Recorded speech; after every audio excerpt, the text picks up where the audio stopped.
দেশে মাদকের চোরাচালান বন্ধে প্রয়োজন হলে মেক্সিকোতে হামলা চালানোর হুঁশিয়ারি দিয়েছেন প্রেসিডেন্ট ডোনাল্ড ট্রাম্প। পাশাপাশি কলম্বিয়ায় কোকেন তৈরির কারখানা রয়েছে দাবি করে সেগুলো ধ্বংস করে দেওয়ার ইচ্ছার কথাও জানান ট্রাম্প। তিনি বলেন, মাদক পাচার বন্ধ করতে যা কিছু করা প্রয়োজন তিনি সবই করবেন। সোমবার ওভাল অফিসে এক অনুষ্ঠানে এসব কথা বলেন ট্রাম্প। এছাড়া ওয়াশিংটন ডিসিতে আরেক অনুষ্ঠানে ট্রাম্প বলেছেন, জাতিসংঘ নিরাপত্তা পরিষদে তার গাজা শান্তি পরিকল্পনা অনুমোদন পাওয়া সংস্থার ইতিহাসের সবচেয়ে গুরুত্বপূর্ণ পদক্ষেপগুলোর একটি।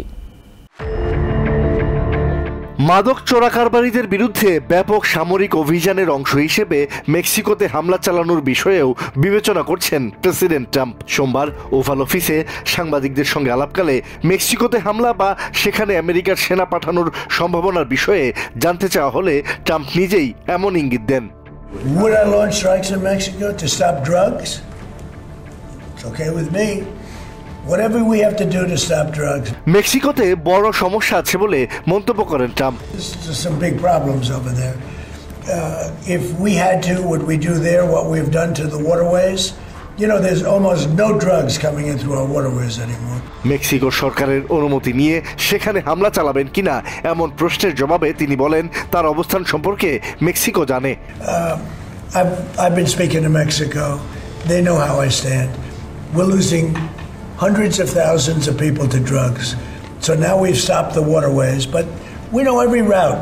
পাশাপাশি ট্রাম্প দাবি করেন, কলম্বিয়ায় কোকেন তৈরির কারখানা আছে যেগুলো তিনি ধ্বংস করে দিতে চান। Colombia has cocaine factories where they make cocaine. Would I knock out those factories? I would be proud to do it personally. ভেনেজুয়েলায় সেনা পাঠানোর সম্ভাবনাও উড়িয়ে দেননি ট্রাম্প।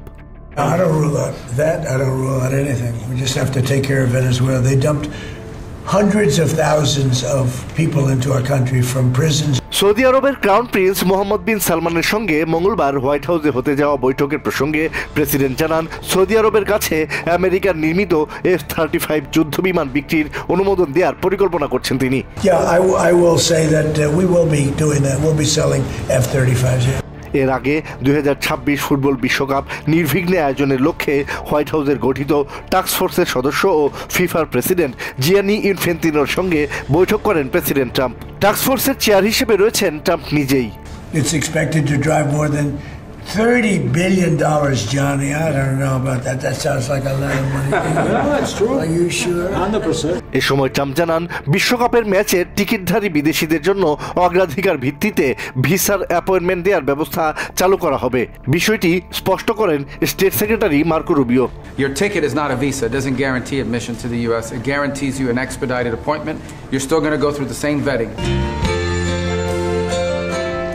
পরে দেশের বৃহৎ ফাস্টফুড চেইন ম্যাকডোনাল্ডসের একটি অভ্যন্তরীণ সম্মেলনে অংশ নেন প্রেসিডেন্ট ট্রাম্প।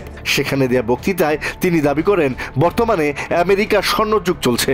মাত্র 9 মাসে দেশে $17 ট্রিলিয়ন বেশি বিনিয়োগ এসেছে বলে দাবি করেন তিনি। We have over $17 trillion being invested in our country in 9 months. European union সহ বিভিন্ন দেশের সঙ্গে বড় বাণিজ্য চুক্তি সম্পাদনের কথা উল্লেখ করার পাশাপাশি মধ্যপ্রাচ্যে ইরানের প্রভাব কমাতে তার প্রশাসনের পদক্ষেপের কথা তুলে ধরেন ট্রাম্প।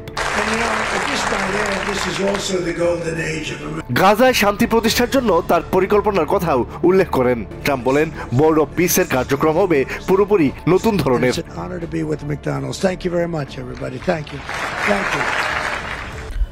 অবশেষে নিউ ইয়র্ক সিটির নবনির্বাচিত মেয়র জোরান মামদানির সঙ্গে বৈঠক করতে সম্মত হয়েছেন প্রেসিডেন্ট ডোনাল্ড ট্রাম্প। তবে শর্ত দিয়েছেন, এ বৈঠক করতে হলে মামদানিকে ওয়াশিংটন ডিসিতে যেতে হবে। তাৎক্ষণিক প্রতিক্রিয়ায় মামদানি জানিয়েছেন, নিউ ইয়র্কারদের স্বার্থে যে কোনো জায়গায় যে কোনো বৈঠকে বসতে তিনি রাজি। নির্বাচনের বেশ আগে থেকেই ডেমোক্রেটিক সোশ্যালিস্ট জোরান মামদানির প্রশ্নে কঠোর অবস্থান নিয়েছিলেন প্রেসিডেন্ট ডোনাল্ড ট্রাম্প। তাকে কমিউনিস্ট আখ্যায়িত করার পাশাপাশি প্রয়োজনে দেশ থেকেও বের করে দেওয়ার হুমকি দেন। সবশেষ নির্বাচনের ঠিক আগে আগে প্রতিদ্বন্দ্বী অ্যান্ড্রু কুমোকে সমর্থন দেওয়ার পাশাপাশি মামদানি নির্বাচিত হলে নিউ ইয়র্ক সিটির ফেডারেল বরাদ্দ বন্ধ করে দেওয়ার হুমকিও দেন ট্রাম্প। বিপরীতে প্রেসিডেন্ট ট্রাম্পের অভিভাষণ সহ বিভিন্ন নীতির কঠোর সমালোচনা করে আসছেন জোরান মামদানি। এমনকি গত 4 নভেম্বর বিজয়ী ভাষণেও ট্রাম্পকে 4টি মাত্র শব্দে সতর্ক করেন তিনি। So Donald Trump, since I know you're watching, I have 4 words for you. Turn the volume up. তবে সময়ের সাথে সাথে তাদের অবস্থানের পরিবর্তন ঘটে। মামদানি নিজে থেকেই আগ্রহ দেখান প্রেসিডেন্টের সাথে বৈঠকের। অবশেষে বরফ গলেছে। মামদানির সাথে বৈঠকের ব্যাপারে সম্মত হয়েছেন ট্রাম্প, তবে শর্ত দিয়েছেন এই বৈঠক হতে হবে ওয়াশিংটন ডিসিতে। সাংবাদিকদের সঙ্গে আলাপকালে মামদানির সঙ্গে বৈঠকের বিষয়ে আগ্রহের কথা জানান প্রেসিডেন্ট। এ বিষয়ে সোমবার এক অনুষ্ঠানে মামদানিকে প্রশ্ন করা হলে তিনিও জানান, নিউ ইয়র্ক সিটির নাগরিকদের স্বার্থে তিনি যে কোনো জায়গায় বৈঠক করতে রাজি। রাজনৈতিক বিশ্লেষকরা মনে করছেন ট্রাম্পের এই সিদ্ধান্তের পেছনে নিউ ইয়র্ক থেকে 2023 সালে ওয়াশিংটনে যাওয়া $320 বিলিয়ন ট্যাক্স গুরুত্বপূর্ণ ভূমিকা রেখেছে। তবে ঠিক কবে এই বৈঠক হবে তা এখনও নিশ্চিত করেনি কোনো পক্ষ। মাদক পাচারকারীদের বিরুদ্ধে প্রকাশ্যে যুদ্ধ ঘোষণার পর একের পর এক সফল অভিযান পরিচালনা করছে পেন্টাগন। ইউএস সাউদার্ন কমান্ড জানিয়েছে, প্রশান্ত মহাসাগরের পূর্বাঞ্চলে একটি মাদকবাহী নৌযানে হামলা চালিয়ে 3 সন্দেহভাজনকে হত্যা করা হয়েছে। এদিকে যুদ্ধ বিমানবাহী রণতরী ইউএস জেরাল্ড ফোর্ড ক্যারিবিয়ান জলসীমায় পৌঁছানোর পর উত্তেজনা আরও বেড়েছে। ভেনেজুয়েলার প্রেসিডেন্ট নিকোলাস মাদুরোর সঙ্গে প্রেসিডেন্ট ডোনাল্ড ট্রাম্পের বৈঠকের ইঙ্গিতে পরিস্থিতি ছিল এমনিতেও উত্তপ্ত। সাবেক national intelligence officer Fulton Armstrong বলছেন, মাদকের বিরুদ্ধে এসব হামলা মূলত ভেনেজুয়েলার সরকার পরিবর্তনে হোয়াইট হাউসের একটি শক্তিশালী অজুহাত ও আইনগত বৈধতা তৈরির উপায়। ফুলটন আরও বলেন, সরকার পরিবর্তনে বর্তমান চাপ কাজ না করলে পরিকল্পিতভাবে উত্তেজনা আরও বাড়তে পারে। এর মধ্যে ভেনেজুয়েলার উপকূলীয় দ্বীপ বা কারাকাসের কোনো সরকারি মন্ত্রণালয়ে ড্রোন বা ক্ষেপণাস্ত্র ব্যবহার করা হতে পারে বলেও মনে করেন সাবেক এই নিরাপত্তা কর্মকর্তা। অন্যদিকে কোনো প্রমাণ ছাড়াই নিরীহ মানুষ হত্যার বিষয়ে উদ্বেগ জানিয়েছেন সেনেট ফরেন রিলেশনস ও জুডিশিয়ারি কমিটির ডেমোক্রেটিক সদস্য ক্রিস কুনস। তিনি অভিযোগ করে বলেন, কোনো সুস্পষ্ট পরিকল্পনা ছাড়াই ভেনেজুয়েলার সাথে যুদ্ধের দিকে এগোচ্ছে ট্রাম্প প্রশাসন। এছাড়াও ট্রাম্প অন্যান্য দেশের বিরুদ্ধে সামরিক পদক্ষেপের হুমকি দিচ্ছেন উল্লেখ করে কুনস জানান, নাইজেরিয়া বা সাউথ আফ্রিকার সামরিক পদক্ষেপের পরিকল্পনার মতো সুনির্দিষ্ট প্রমাণ ফরেন রিলেশনস কমিটির কাছে পেশ করা হয়নি। তিনি আরও বলেন, ব্রিটেন গোয়েন্দা তথ্য ভাগাভাগি করা বন্ধ করে দিয়েছে, কারণ তাদের উদ্বেগ এসব হামলা আন্তর্জাতিক নিয়ম লঙ্ঘন করছে। এদিকে সম্ভাব্য বিমান হামলা নিয়ে কিছুটা উদ্বেগ প্রকাশ করেছেন ক্যারিবিয়ান অঞ্চলের সেন্ট ক্রয়ার বাসিন্দারা। যদিও এর আগে আমেরিকার সামরিক শক্তি বৃদ্ধির প্রতিক্রিয়ায় সর্বোচ্চ প্রস্তুতির ঘোষণা দিয়েছেন ভেনেজুয়েলার প্রেসিডেন্ট নিকোলাস মাদুরো। একই সাথে সাউথ আমেরিকা এবং ক্যারিবিয়ান অঞ্চলে যুদ্ধ, বোমা হামলা ও হত্যা বন্ধের আহ্বানও জানান তিনি। সৌদি আরবের ক্রাউন প্রিন্স মোহাম্মদ বিন সালমানের আমেরিকা সফরে আব্রাহাম চুক্তিতে দেশটির অন্তর্ভুক্তি নিয়ে ইতিবাচক সিদ্ধান্ত আসতে পারে বলে ধারণা করছেন কূটনৈতিক বিশ্লেষকরা। সোমবার সাবেক রাষ্ট্রদূত জেমস জেফরি ব্লুমবার্গ টেলিভিশনকে বলেন, সালমানের সফরে দুই দেশের সম্পর্ক নতুন উচ্চতায় পৌঁছাবে। এদিকে নাইফ আরব ইউনিভার্সিটির অধ্যাপক আব্দুল আজিজ আল ঘাসিয়ান আল জাজিরাকে বলেন, ট্রাম্পের সাথে বৈঠকে F-35 যুদ্ধ বিমান পাওয়ার বিষয়ে আলোচনার পাশাপাশি দুই দেশের বাণিজ্যিক সম্পর্ক আরও এগিয়ে নিতে চাইবেন সৌদি যুবরাজ। প্রেসিডেন্ট ডোনাল্ড ট্রাম্পের সঙ্গে দ্বিপাক্ষিক বৈঠকের উদ্দেশ্যে রওনা দিয়েছেন সৌদি আরবের ক্রাউন প্রিন্স মোহাম্মদ বিন সালমান। সৌদি প্রেস এজেন্সি জানিয়েছে, সৌদি আরবের বাদশাহ সালমানের নির্দেশে ও প্রেসিডেন্ট ট্রাম্পের আমন্ত্রণে হোয়াইট হাউসে যাচ্ছেন প্রিন্স সালমান। জ্বালানি তেল ও নিরাপত্তা খাতে দুই দেশের বহু বছরের সহযোগিতার সম্পর্ক আরও জোরদারে প্রিন্স সালমানের আমেরিকা সফর বিশেষ গুরুত্বপূর্ণ বলে মনে করছেন কূটনীতি বিশ্লেষকরা। 2018 সালে তুর্কির ইস্তানবুলে সাংবাদিক ও সৌদি রাজ পরিবারের কট্টর সমালোচক জামাল খাশোগি হত্যাকাণ্ডের পর এটাই প্রিন্স সালমানের প্রথম আমেরিকা সফর। ওই সময় অনেকেই অভিযোগ করেছিলেন খাশোগি হত্যাকাণ্ডের পেছনে প্রিন্স সালমানের হাত রয়েছে। সে সময় প্রথম মেয়াদে প্রেসিডেন্ট হিসেবে দায়িত্ব পালন করছিলেন ট্রাম্প। খাশোগি হত্যাকাণ্ডের সুষ্ঠু তদন্ত দাবি করা ট্রাম্প এবার সবকিছুর বাইরে দুই দেশের সম্পর্ক উন্নয়নে জোর দিচ্ছেন। ইসরায়েল ও সৌদি আরবের মধ্যে সম্পর্ক স্বাভাবিক করতে দ্বিতীয় মেয়াদের শুরু থেকেই উদ্যোগ নেওয়ার কথা বলছেন ট্রাম্প। আব্রাহাম চুক্তি এখনও পর্যন্ত ট্রাম্পের প্রথম মেয়াদের অন্যতম সফল কূটনৈতিক প্রচেষ্টা বলে বিবেচনা করা হয়। সালমানের হোয়াইট হাউস সফরে আবারও আব্রাহাম চুক্তিতে সৌদি আরবের অন্তর্ভুক্তি বিষয়ে আলোচনা হবে বলে ধারণা করছেন কূটনীতি বিশ্লেষকরা। এদিকে প্রিন্স সালমানের সফরে সৌদি আরবের কাছে অত্যাধুনিক F-35 যুদ্ধবিমান বিক্রি বিষয়ক চুক্তি হতে পারে। তবে এরই মধ্যে ইসরায়েল শর্ত দিয়েছে সৌদিকে F-35 পেতে হলে তেল আভিভের সঙ্গে রিয়াদের কূটনৈতিক সম্পর্ক স্থাপন করতে হবে। নাইফ আরব ইউনিভার্সিটির অধ্যাপক আব্দুল আজিজ আল ঘাসিয়ান আল জাজিরাকে বলেন, F-35 পাওয়া বিষয়ে আলোচনার পাশাপাশি দুই দেশের মধ্যকার বাণিজ্যিক সম্পর্ক আরও এগিয়ে নিতে চাইবেন সালমান। প্রেসিডেন্ট ট্রাম্পের সবশেষ মধ্যপ্রাচ্য সফরের কথা উল্লেখ করে তিনি বলেন, ট্রাম্প নিজেও সৌদি আরবের সাথে বাণিজ্যিক সম্পর্ক আরও শক্তিশালী করতে চান। রয়টার্স জানিয়েছে, MBS যখন ওয়াশিংটনে অবতরণ করবেন তখন তাকে ভবিষ্যৎ রাজার মতোই জাঁকজমকপূর্ণভাবে অভ্যর্থনা জানানো হবে।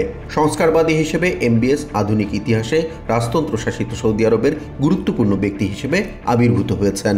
সৌদি যুবরাজের এই সফরকে শুধু আনুষ্ঠানিকতা নয়, বরং সম্ভাব্য নতুন কূটনৈতিক মোড় হিসেবে ব্যাখ্যা করছেন বিশ্লেষকরা। গত সপ্তাহে হাউস ওভারসাইট কমিটির ডেমোক্রেটিক সদস্যরা প্রেসিডেন্ট ট্রাম্প সম্পর্কে প্রয়াত কুখ্যাত যৌন অপরাধী জেফ্রি অ্যাপস্টিনের কিছু ইমেল প্রকাশের পর থেকে দেশের রাজনীতিতে নতুন করে আবারও আলোচনায় অ্যাপস্টিন প্রসঙ্গ। প্রেসিডেন্ট ট্রাম্প এতদিন ধরে অ্যাপস্টিনের নথি প্রকাশের বিরোধিতা করে এলেও এবার নাটকীয়ভাবে এ বিষয়ে নিজের অবস্থান পরিবর্তন করলেন। রবিবার রাতে সামাজিক মাধ্যম ট্রুথ সোশ্যালের এক পোস্টে ট্রাম্প লিখেন, হাউস রিপাবলিকানদের অ্যাপস্টিনের নথি জনসমক্ষে প্রকাশের পক্ষে ভোট দেওয়া উচিত। ট্রাম্পের দাবি, তাদের লোকানোর কিছু নেই। ডেমোক্রেটরা রিপাবলিকান পার্টির কিছু সদস্যকে ব্যবহার করছেন দাবি করে তাদের ফাঁদে পা না দিতে সতর্ক করেন প্রেসিডেন্ট।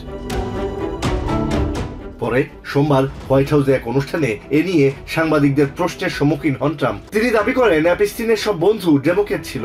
অ্যাপস্টিনের সঙ্গে ডেমোক্রেটদের সম্পর্কের বিষয়টি গুরুত্বের সঙ্গে খতিয়ে দেখা হচ্ছে বলেও উল্লেখ করেন ট্রাম্প। উগ্র বামপন্থী ডেমোক্রেটরা সরকারি কার্যক্রমে অচলাবস্থা নিয়ে নিজেদের ব্যর্থতা থেকে মনোযোগ সরানোর জন্য এই ধাপ্পাবাজিকে সামনে নিয়ে এসেছেন বলে অভিযোগ করেন তিনি। ট্রাম্প এখন অ্যাপস্টিনের নথি প্রকাশের পক্ষে অবস্থান ব্যক্ত করলেও গত সপ্তাহে তিনি দুজন রিপাবলিকান কংগ্রেসম্যানকে এই নথি প্রকাশের জন্য পিটিশন থেকে তাদের নাম প্রত্যাহারের আহ্বান জানিয়েছিলেন। কংগ্রেসের সংখ্যাগরিষ্ঠ সদস্য পিটিশনটির পক্ষে মত দেওয়ায় জাস্টিস ডিপার্টমেন্টকে অ্যাপস্টিনের সব নথি প্রকাশের জন্য বাধ্য করতে মঙ্গলবার হাউস ফ্লোরে ভোটাভুটি আয়োজনের কথা রয়েছে। রাজনৈতিক বিশ্লেষক জনাথন কার্ল অ্যাপস্টিনের নথি প্রকাশে ট্রাম্পের সদিচ্ছা নিয়ে সংশয় প্রকাশ করেন। বিশ্লেষকদের মতে অ্যাপস্টিন প্রসঙ্গটি হোয়াইট হাউসের এড়িয়ে যাওয়ার মনোভাবের কারণে অনেক রিপাবলিকান চরম হতাশ। তারা হোয়াইট হাউসকে কৌশল পরিবর্তনের জন্য পরামর্শ দিয়েছেন, যার পরিপ্রেক্ষিতে প্রেসিডেন্ট ট্রাম্পের এই আকস্মিক অবস্থান পরিবর্তন। অ্যাপস্টিনের নথি প্রকাশের পক্ষে রিপাবলিকান আইন প্রণেতাদের সমর্থন বাড়তে থাকা ট্রাম্পের আগের অবস্থান থেকে সরে আসার আরেকটি কারণ বলে মনে করছেন বিশ্লেষকরা। Asad real, TVN 24 news desk. শীতকালে নিউ ইয়র্কের বাসিন্দাদের জন্য ফেডারেল সরকারের বিরুদ্ধে কোনো উদ্যোগ না নেওয়ার অভিযোগ করেন গভর্নর ক্যাথি হোকুল। সোমবার সংবাদ সম্মেলনে তিনি বলেন, নিউ ইয়র্কের 1.5 মিলিয়ন বাসিন্দা তাদের গ্যাসের খরচ বহন করতে পারছে না, যেদিকে মনোযোগ নেই ফেডারেল সরকারের। প্রেসিডেন্ট ডোনাল্ড ট্রাম্প ও তার প্রশাসনের তুমুল সমালোচনা করেছেন নিউ ইয়র্কের গভর্নর ক্যাথি হোকুল। সোমবার সংবাদ সম্মেলন করে গভর্নর বলেন, নিউ ইয়র্ক সহ বিভিন্ন স্টেটের মানুষ এই শীতে কিভাবে জীবনযাপন করবে এ নিয়ে ফেডারেল সরকারের কোনো চিন্তা নেই। হোকুল বলেন, এখন মাত্র নভেম্বর মাস। নিউ ইয়র্ক সহ বিভিন্ন স্টেটে ইতিমধ্যে তাপমাত্রা 0 ডিগ্রির দিকে নেমে আসছে। এই শীতে নিউ ইয়র্কের 1.5 মিলিয়ন বাসিন্দা তাদের গ্যাস বিল দিতে পারবে না বলেও জানান স্টেটের গভর্নর। একই সময়ে $300 মিলিয়ন ব্যয় করে হোয়াইট হাউসে বলরুম নির্মাণ করে প্রেসিডেন্ট ট্রাম্প তাদের অগ্রাধিকার কোন দিকে তা তুলে ধরেছেন বলে মন্তব্য করেন গভর্নর। আগামী 24 নভেম্বরের মধ্যে নিউ ইয়র্কবাসীর শীতকালীন এনার্জি বিলের ভর্তুকি হিসেবে $500 মিলিয়ন বরাদ্দে দেরির জন্য সমালোচনা করেন হোকুল। একই সাথে নিউ ইয়র্কবাসী যাতে হিটিং সহায়তার জন্য আবেদন করতে পারে সেজন্য $400 মিলিয়ন ফেডারেল বরাদ্দ দেওয়ার দাবি জানান তিনি। অন্যদিকে এক সাক্ষাৎকারে গভর্নর বলেন, প্রেসিডেন্ট ডোনাল্ড ট্রাম্প এবং রিপাবলিকানরা বলে তারা নিউ ইয়র্কে প্রতিনিধিত্ব করে, অথচ তারা বাসিন্দাদের উপর উল্টো চাপ সৃষ্টি করে আসছে। গভর্নর হোকুল বলেন, ডোনাল্ড ট্রাম্প এবং রিপাবলিকানদের কারণে এখানকার মানুষের জীবনে এক ধরনের অনিশ্চয়তা তৈরি হয়েছে। এই অনিশ্চয়তায় তাদের পরবর্তী জীবন কেমন যাবে তাও তারা জানে না বলেও মন্তব্য করেন গভর্নর। নিউ ইয়র্কে অবকাঠামো উন্নয়নে ট্রাম্পের 16 বিলিয়ন ফেডারেল বরাদ্দ বাতিল করা প্রসঙ্গে গভর্নর হোকুল বলেন, ট্রাম্পের শুল্ক ও অর্থনৈতিক নীতির কারণে 15,000-এরও বেশি মানুষ কর্মহীন হয়েছে। প্রেসিডেন্ট ট্রাম্পের কারণে দেশ অর্থনৈতিক সংকটে পড়েছে বলেও দাবি করেন হোকুল। নিউ ইয়র্ক থেকে সম্প্রচারিত TVN 24 টেলিভিশন বিশ্বজুড়ে বাঙালির কণ্ঠস্বর।